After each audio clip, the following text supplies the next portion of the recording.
Welcome back, our dear viewer. As usual, this is Times and Seasons, a time of healing and transformation.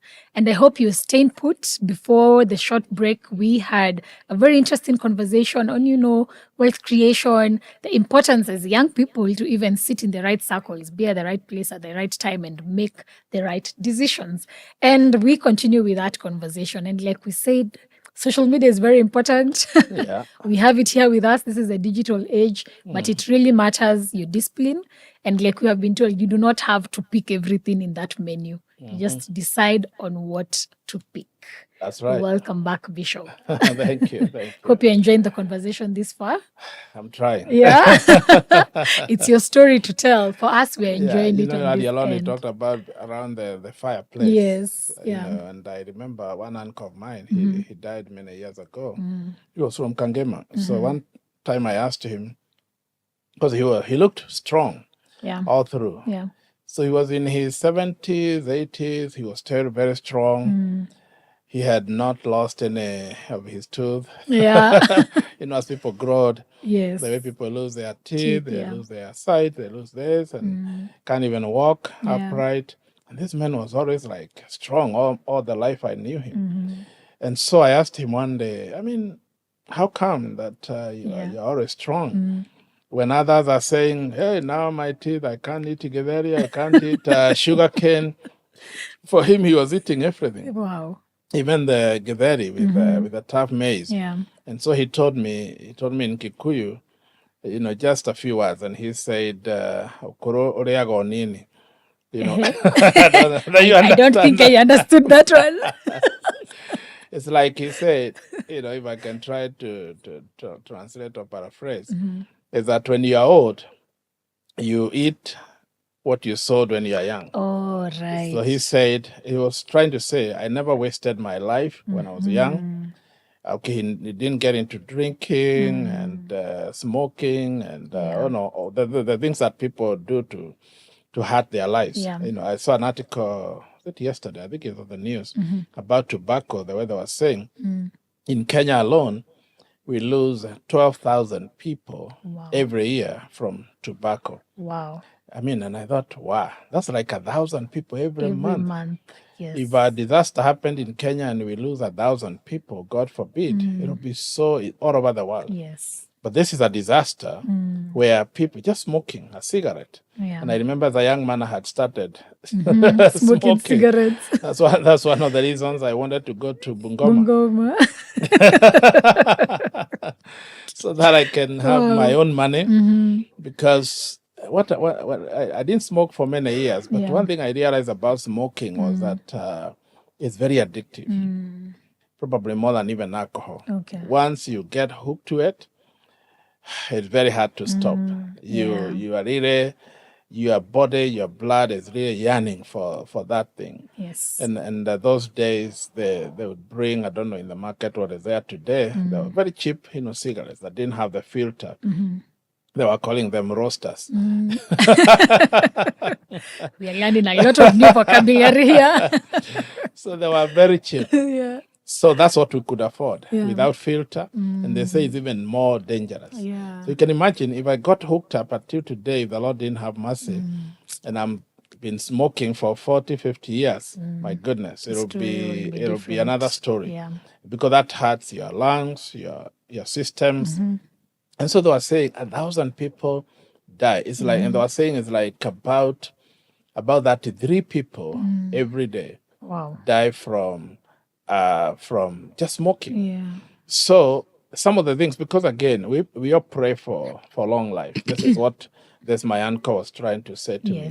Yes. We pray for long life, but also what do we do on our end? What is our lifestyle? Because it is like they say in computer, garbage in, garbage out. So I've never forgotten that lesson. It was probably many years, maybe in the 80s. Yeah. And he told me, it's like what I did when I was young is what has helped me. Yes. So he had decided I would never smoke, I would never drink, I would never get into this, I would never get into drugs. I would take care of what I eat, my body and everything.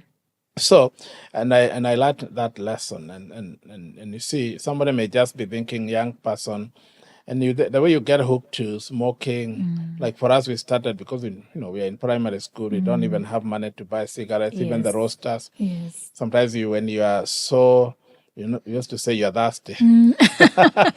I can imagine saying it in Kikuyu. Yeah, oh, there you go. So you know a bit of Kikuyu now. Just very little. You wake up in the morning and you have no cigarette. So you go to the marketplace or the shopping area. Yes. You're just looking for somebody who is smoking, just to tell them, can you give me for 2 or 3 puffs, Wow. So they'll give you whatever the roasters they're smoking, get a few puffs, because you feel like you're having headache, you can't withdrawal coordinate. symptoms now. You're now the withdrawal symptoms and all that. Yeah. And I remember I would sometimes wake up or in the evening before going to bed and decide I am stopping this. I don't like it.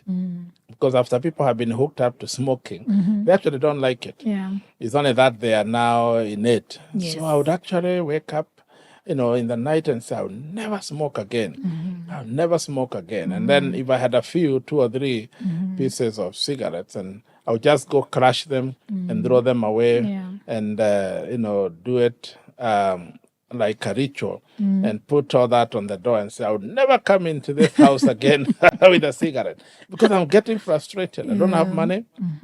I need cigarettes. I don't know what to do. Yeah. Do you know at night I would wake up, you are so thirsty. Oh my. Oh my goodness. You're wondering, what do I do?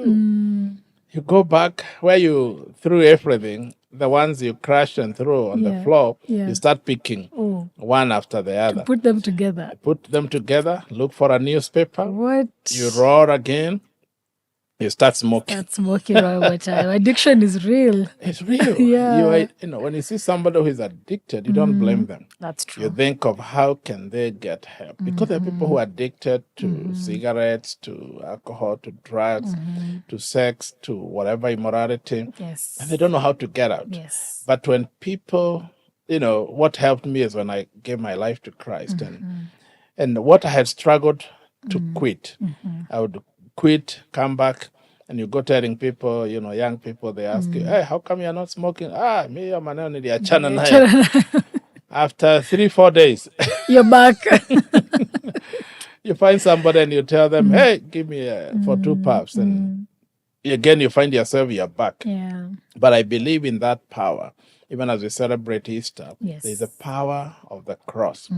That actually the day I was in Nyeri, had attended a youth camp in Nyeri, that day I said yes to Christ. Yes. Do you know that, that, that yearning for smoking and all that, it left. It actually left me. And that's how I know, this gospel has power to change the lives of people. So, that's how my life changed. Wow. That's amazing. And like you're saying, like Jesus told the woman at the well, like instead of fetching this water and then you'll drink and thirst again. Yeah, thirsty again and again. And you keep coming back. He said, I can give you living water. Yeah. And I think that's what I got. That's what you got. And I think I'd just like to tell our viewers, the numbers down below in case you need someone to pray with you, walk with you, right here, Faith Today TV, we will do that. Of course, Faith Today and Bishop Peter Ndungu is the overseer of Overcoming Faith Church Ministries. So you will get to link up with us. Someone will pray with you, walk with you in case this is something that you're going through. Because for sure, like you're saying, addiction is real. People are going through these things today and you don't need to suffer alone. So reach out to us, talk to us, and someone will definitely be there with you. And I'm so encouraged that you're this vulnerable and this open because, of course, now us being young and we're just seeing, and of course, I know in the church we get to interact with children, Sunday school children, teenagers, the youth, people in their 20s, people who are at your age, with the stories that you're giving us right now. So one would think that being a pastor, being a bishop has a sort of perfect life. But there's no perfection in Christianity. No. Yeah, there really isn't. So I feel very encouraged. And I'm sure someone will watch this and this will definitely move somebody and encourage somebody. And that's the hope that we have. Time for healing and transformation, like you It's said. I mean, nobody is, Jesus said it's not the strong, the healthy that need the doctor. Yes. We all come to Christ because we Yes. need help. And the Bible says all have sinned and fallen short of the glory of God. So, I mean, being a Christian, being a believer, no one should pretend. It's only by the grace Of God. of Hey, for God. sure. We all have had our own struggles. Yes. And that's, look at even all the people that wrote the Bible. If you think of apostle like Paul, I mean, he was so bad. I was not even there. So Yeah. people used to run away literally from Yes. him. Yeah. He was killing believers. He was, abusing people and all that. So, I mean, and again, when we share our lives, our testimonies, is to tell somebody where you are. Yes. I was there many years ago. Yes. So there's help. If I found help, you can also find help.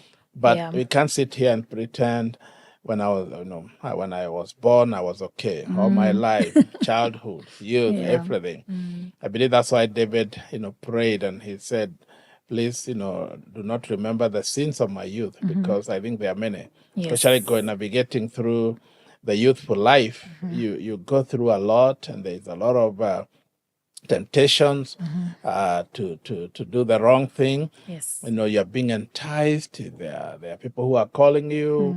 Actually, when being a young people, when we're young and you come to the Lord and you're in church, some young people now ridicule you and they say, well, mezuba, sasa wewe ni nini? What is wrong with you? Is your mind okay? I mean, that's because they think that's for the old people. Leave that for your mother and your father.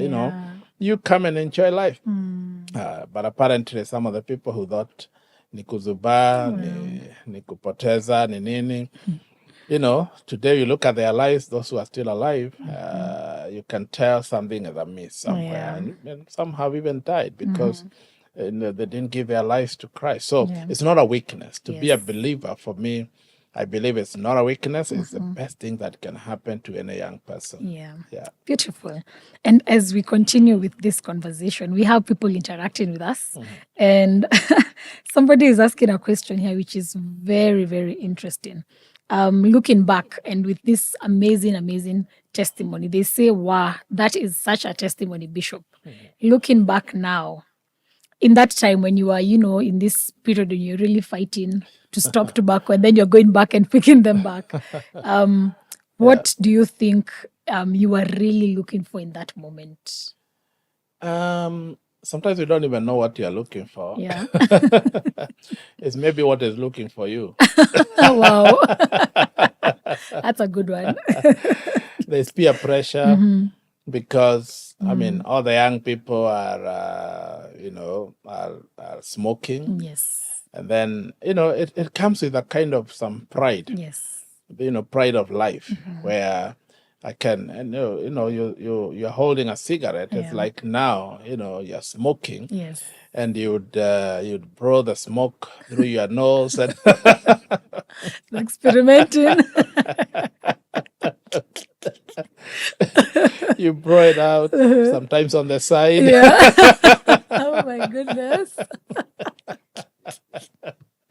So you're thinking, anybody looking at me, they know now I am the, I'm the one. Mimi ndo kusema. Sasa mimi nimekomaa.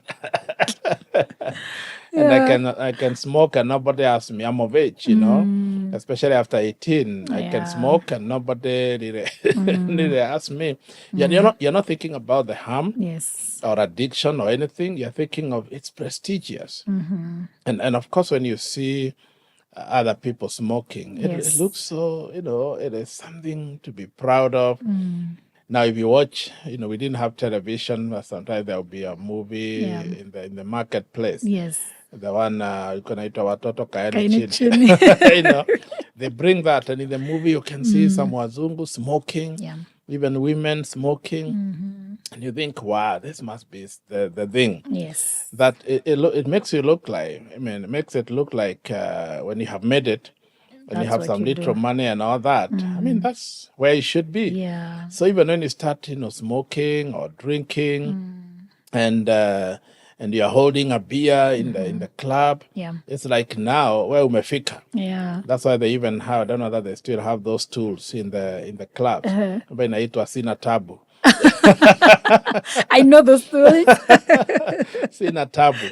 When you sit on that high stool and you're there with your beer, now it's like wewe shida zako zimekwisha. Not knowing your trouble just started. They're just starting. Wow. So I think a lot of peer pressure, a lot of conforming to what the society, your friends, everybody is smoking, everybody is drinking, everybody is chasing after women, everybody is doing this. Marijuana is also very prevalent. People don't even know, even in the rural area, especially. Marijuana it's quite prevalent. So you find a lot of young people getting hooked into marijuana. Yeah. So that's prestigious life. For you, it's what you're looking for. Yeah. Something different from the normal. You don't want to just be normal. Yeah. And a lot of people don't want to be just normal. Just normal. They want to stand out. I believe that's what the Bible says. Don't be drunk with the wine, because people want to be drunk. Yeah. But what are you drinking? Yeah, that's true. Yeah. Wow. But be drunk in the spirit. I think that's how the verse. That's what the Bible says. Yeah. Be drunk in the spirit. If you just want to be drunk, be drunk in the spirit. Don't go for alcohol and wine.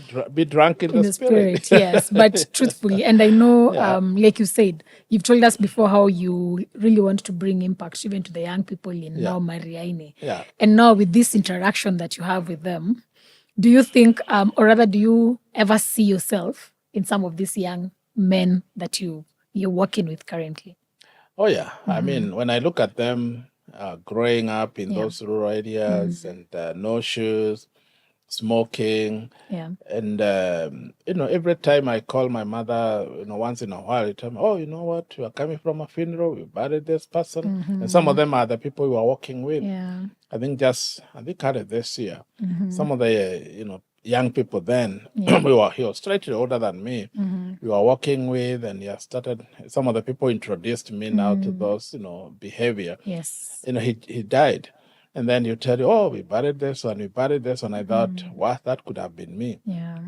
If I continued in that kind of lifestyle, because they are dying young, in their 40s and 50s, and they are dying because some of them, they got hooked to that kind of lifestyle, and they didn't get out. Some of them fell into the trap of sexual immorality. Some of them, I can count quite a few that have even died from AIDS, HIV/AIDS. I mean, so when I look at them today, I see a future, because if we don't help, we may not help all of them. Yes. But if we help a few who would have gone the wrong way and bring them back, and maybe share our testimony and help them. That's why we are starting the youth empowerment programs that we have in different places, and just trying to equip the young people. It is, for me, we may not, even if we have 10 or 20, I think it's a job well done. Yeah, that's a job well done. Beautiful. And I'm sure probably with your experiences, because I know so many young people, they come to church, but they sort of face judgment. So from your experiences, my assumption is that when you're working with these young people, it's coming from a place of, I understand, and I've been there, so you have potential, and we can hold your hand. Where else would they be? I mean, they would rather be in church. Let them come the way they are. I'd rather somebody is in church, and one time I visited a church in, it's not it's a church, but they have a program which they call recovery through the church. And so it's where people who are struggling, they are hooked to drugs, to alcohol, to sex, to what, and they are not able to come out. They have a program for them to recover. And they had testimonies there. People who should have died, people who would have committed suicide, and now they are there, they are recovering. Some have recovered, they are stable, because some of them lost everything. They lost families, they lost business, because they get hooked into the wrong stuff. So the church is like a hospital. You can't ask somebody, why are you coming to hospital? They come because they need help. So church is actually for people, not, because sometimes we make church look like it's for the perfect. People who have made it, people who know what they are doing. They are smart, wearing a suit. A friend of mine, Bishop Wanderi, told me one time there was a man who came to church, and he came a few Sundays, and he raised a hand one day and he said, "I have a question, Bishop." And he said, "Nigadimori." It's like, when are you going to take my measurements for a suit? What? Because for him, he thought, because now, where people dress for church, he thought when people come to church, after a few weeks, when you become a member, then they take measurements and bring you a few suits. And he was serious. So he thought, here people get suits. Church is not for people wearing suits. Let them come the way they are. Nobody should feel condemned in the church. Either they are struggling with the drugs, they are struggling with any form of addiction, immorality and everything. I mean, the church is where they belong. Just like hospital is for all kinds of sicknesses. The church, anybody dealing with any kind of pain, going through bereavement, going through rejection, even if your family is not doing well, going through divorce, going through painful moments, anything you can mention. I see sometimes people running away from church because they think, I'm condemned. I went through divorce. Maybe my marriage didn't work. Maybe my children are not doing well. Let me first take care of them and then come back to church. Maybe my teenage children are addicted. Maybe I'm this. Maybe I'm struggling drinking. I remember one time there was a man who got converted and he had a problem with smoking. And then we were using a common washroom. And then after I went into the washroom, I realized, this place is so dark and it's smelling smoke. And I wondered, kwani choo inachomeka? Only to realize he went in there to smoke. But you can't chase or judge that person. And the reason he's smoking inside the toilet is because something is telling him he wants to change. So when you see somebody struggling, whether they are smoking in the toilet or they are hiding away or they are, their marriage, their struggles, or the young people, bring them even close, mentor them, help them. I mean, that's where they belong. But when we chase away people because we want the clean, I mean, in closing, Jesus was actually accused because of the sin. Remember in the scripture they said, who is this? He cannot be the Messiah. He's eating with the crooked, the harlots, the prostitutes, the gluttons. These are the people he's hanging around with. If I hang around with those kind of people, and people see me with those kind of people on the street, they will cancel you. They'll say, now our bishop here, there's a problem. And Jesus was hanging out with those kind of guys. So I think let's hang out with those people and bring them to Christ. That's true. And so, even as we are listening to this powerful testimony, you were telling us of how you decided to quit. But now most young people are usually left with, okay, fine, I have stopped. So what do I do? Because there was time you were spending doing smoking the tobacco and drinking and everything. So now this is somebody going. So for you, maybe you can share with us, what did you fill that space with? What were you doing now to replace this time that you were involved in? That's a good question because again, you don't want to be idle. If you find yourself idle, you'll still go back to the same habit. Make changes. They may be gradual because they say forming a new habit may take at least 3 weeks. You can't just stop today and say tomorrow I'm okay. So what happens is that you have to also fill that gap, that space with something else. For me, I got fully engaged in church and community building, missions, outreaches, anything that was there I could do. I availed myself. So I had a ministry, I would call it the ministry of presence. Very good ministry. I almost went to a women meeting. Just so you're out there in the For community. me, just to be there. If women meeting, they need somebody to come and arrange the chairs, I am there. If they need somebody to clean the hall, I am there. I mean, I just thought I want to just be, I don't want to sit in my house. I want to volunteer. And today there are many places. When I travel outside the country, people volunteer a lot. They go to a hospital to volunteer. They go to a children's home, they go to a school, they go to a place just to volunteer. Yes. Nyumba ya wazee, all those kind of places, instead of sitting in the house. They go to church to volunteer. We should not be paying people to clean the church and all that. When there are people who are saying, I'm jobless, I'm just seated here in the house, come clean the church, come arrange the chairs. And from that, you may find, you discovered your purpose. Yeah. So this is also you telling us that you didn't give up on yourself. No. I mean, there's that self-condemnation.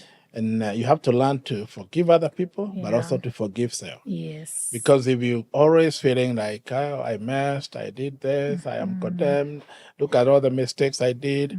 All of us have made mistakes. All of us, we have our own past. We have our own dark corners. But you know what?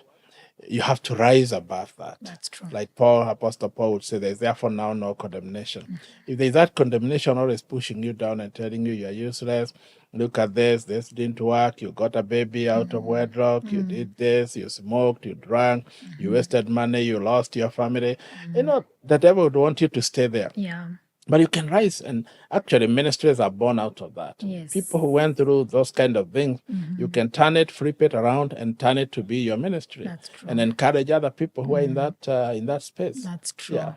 Beautiful. That is such a beautiful testimony. I love it. Yeah. And I just love the honesty and the sincerity here, because I'm sure somebody there will realize that for sure. I may have made some mistakes, because we all do. We are human. But first of all, forgive yourself, extend some grace. And as you have said, find a community. Yeah. Find that, because being around people who are like have a goal and have something that they're doing, even if it's that ministry of presence, just be there around people who will walk with you, help you, and with time you'll belong into this community. They will encourage you, they'll help you rise up. And even in this Easter season, this could be a very good time for you to just reflect on some of the things that you have done, some of the things, like we like saying, let them die with Christ and be a new person. And like we've said, reach out to us on the numbers below. We'll be here to encourage you, to walk with you. If you need a church, you can always join us here at Overcoming Faith Church Ministries, right here along Thika Road. And before we conclude, Times and Seasons is also part of Bishop's story, which is from his amazing book, Times and Seasons. So if you'd like a copy, the show is just snippets, but if you'd like to get deeper, get a copy, order from the numbers below, and interact with us on our social media platforms, Faith Today TV, and obviously Bishop Peter Ndungu.